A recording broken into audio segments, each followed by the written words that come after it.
subutul khair. Makna kedua wadawamuhu. Makna yang ketiga wa kasratuhu, dan yang keempat wa ziyadatuhu.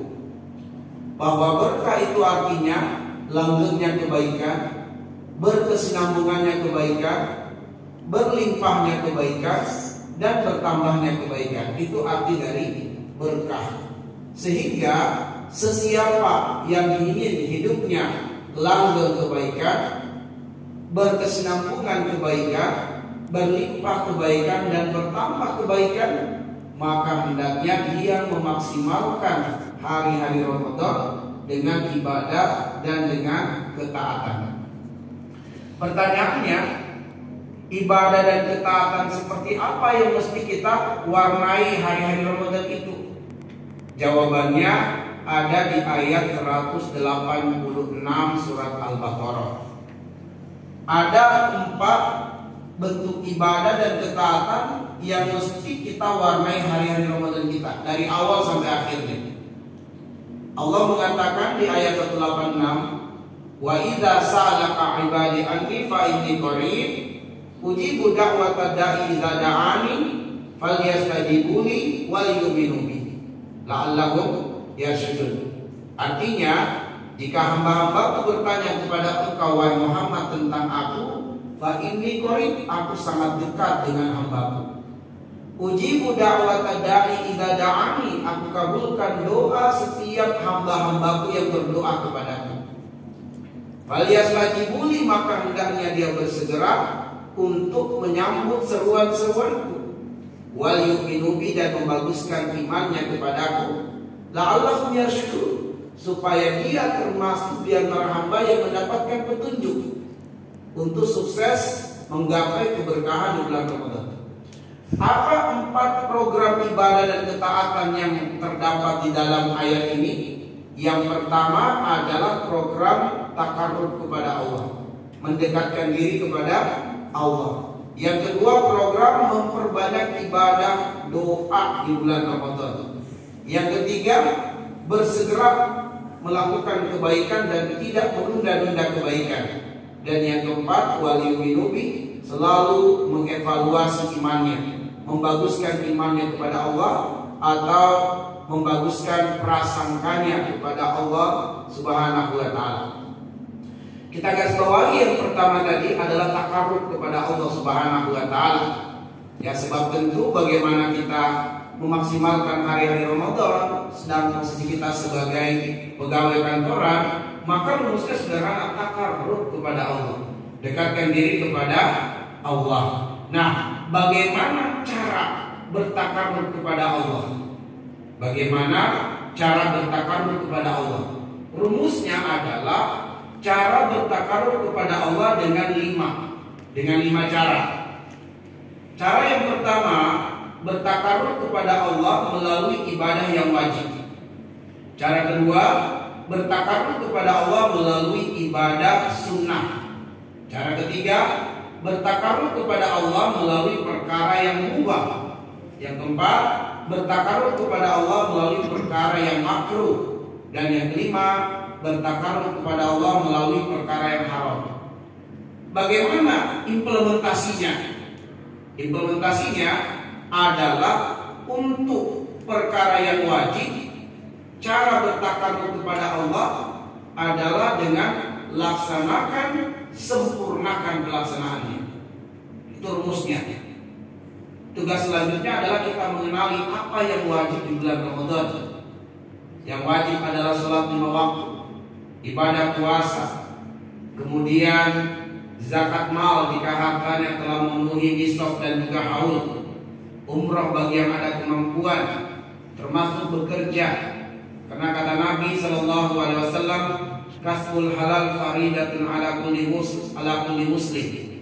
Mencari rezeki dengan cara yang halal wajib hukumnya bagi setiap muslim.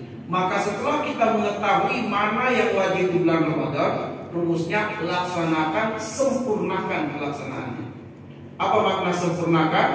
Buya Hamka dalam tafsirnya ketika menafsirkan firman Allah surat Al-Hajj di ayat 78 di bagian awal ayat, wajahidu fillahi haqqa jihadih, untuk ketaatan kepada Allah persembahkan yang paling maksimal. Itu makna sempurnakan. Laksanakan sholat 5 waktu, sempurnakan sholat 5 waktu.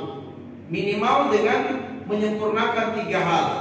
Menyempurnakan waktunya, sholatlah di awal waktu. Karena kata Nabi, afdalus sholat as-sholatu ala waktiha. Seutama-utama sholat adalah sholat di awal waktu. Dan sholat di awal waktu itu menunjukkan keriduan seorang hamba terhadap seruan Allah, panggilan Allah. Kita diperdengarkan dengan kalimat takbir, Allahu Akbar, Allahu Akbar, agar supaya kita meninggalkan semua panggilan-panggilan selain Allah. Karena semua panggilan selain Allah adalah kecil dan panggilan Allah yang maha besar. Maka tinggalkan panggilan-panggilan yang kecil, penuhi panggilan Allah yang maha besar. Maka mereka yang menyempurnakan waktu sholat dengan sholat di awal waktu adalah tanda keridoannya terhadap seruan Allah Subhanahu wa ta'ala. Apatah lagi Allah mengatakan, inna sholata kanat 'alal mu'minina kitaban mawquta, An-Nisa 103. Berkenaan dengan waktu sholat, maka waktu sholat adalah waktu yang diwajibkan bagi seorang muslim terhadap pemenuhan panggilan Allah untuk menjalankan kewajiban sholat. Sempurnakan tempatnya. Kita maksimalkan sholat di masjid. Kenapa? Di dalam surat At-Taubah ayat 18 Allah berfirman, innama ya'muru masajidallah man amana billahi wal yawmil akhir. Yang diakui beriman kepada Allah dan diakui oleh Allah beriman kepada hari akhir adalah yang suka memakmurkan rumah Allah. Mushola ini adalah rumah Allah. Memakmurkan rumah Allah tanda bahwa kita beriman kepada Allah dan beriman kepada hari kiamat. Itu dasarnya At-Taubah ayat 18. Sempurnakan caranya. Caranya apa? Allah bilang dalam surat Al-Baqarah ayat 43, warka'u ma'ar raqiin. Rukuklah kalian bersama dengan orang-orang yang rukuk. Disuruh kita berjamaah. Itu paling tidak sholat dikerjakan dengan sempurnakan waktunya, tempatnya dan juga cara. Itu paling minimal. Tentu banyak cara-cara menyempurnakan yang lainnya. Baik, kemudian perkara sunnah. Sunnah itu rumusnya adalah perbanyak ibadah sunnah dan variasikan. Jadi perkara sunnah itu perbanyak. Bertakarub kepada Allah dalam perkara sunnah atau ibadah sunnah, rumusnya perbanyak. Tugas kita adalah mengetahui apa-apa yang sunnah di bulan Ramadan.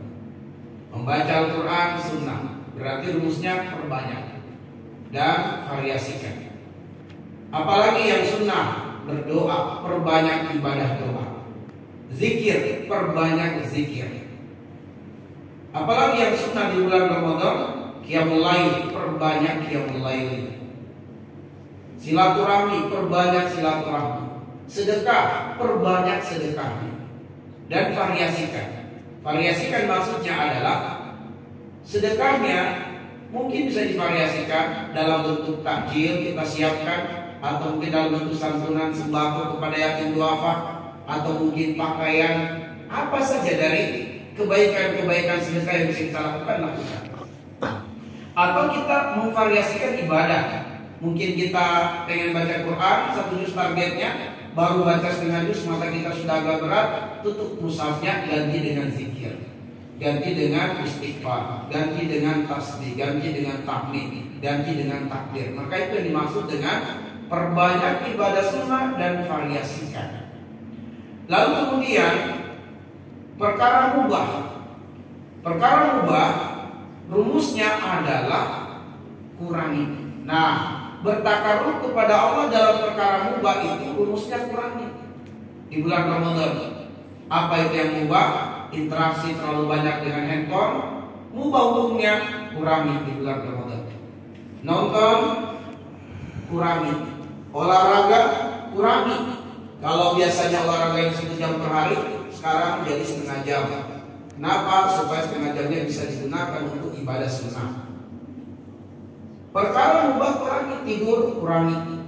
Ya, tidur, kurangi. Supaya apa? Maksimal yang ibadah sunnah. Lalu bagaimana kita bertakarub kepada Allah pada perkara yang makruh? Bertakarub kepada Allah pada perkara yang makruh, rumusnya adalah hindari. Contoh makruh di bulan Ramadan, tidur dari ba'da subuh sampai isra. Itu hukumnya makruh. Apa sih makruh itu? Makruh itu yusabu ala tarkihi wa la yu'aqabu ala fi'lihi. Kalau ditinggalkan dapat pahala, dikerjakan tidak berdosa.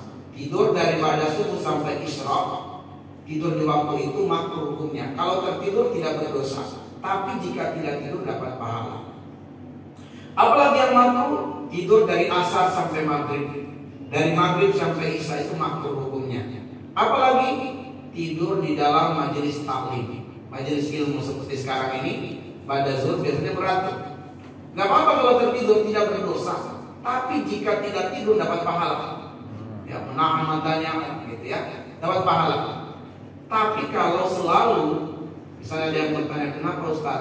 Saya setiap kali majelis ilmu bukan karena kurang tidur, tapi pokoknya kalau bermajelis ilmu mesti tertidur. Di setiap kesempatan bermajelis ilmu selalu tertidur.